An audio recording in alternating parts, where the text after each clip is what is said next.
Ang buhay ay puno ng pagsubok, ngunit sa bawat hirap ay may kalakas at pag-asang matutuhan.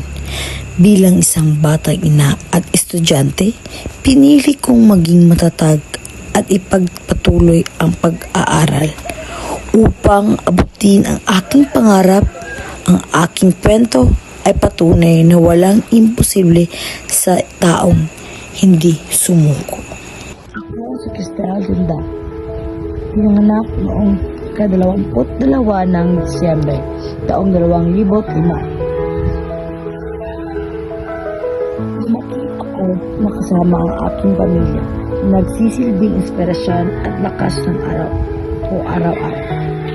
Bata pa lamang ako ay natuto na akong maging matatag sa harap ng mga pagsubok sa buhay.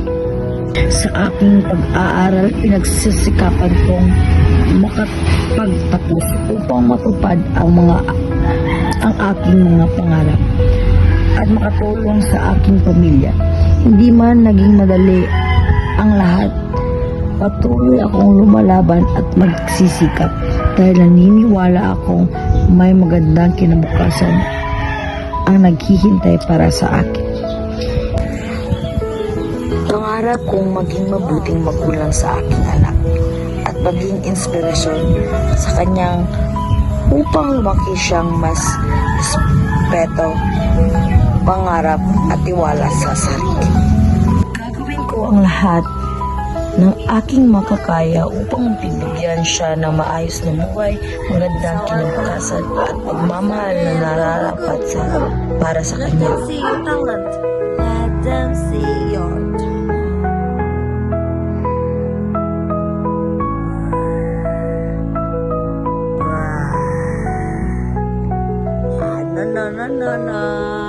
Gagawin ko ang lahat ng aking makakaya upang bibigyan siya ng maayos na buhay, magandang kinabukasan at pagmamahal na nararapat para sa kanya.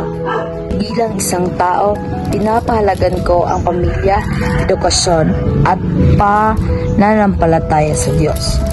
Naniniwala ko na ang sipag, tiyaga at determinasyon ay susi upang makamit ang tagumpay sa buhay.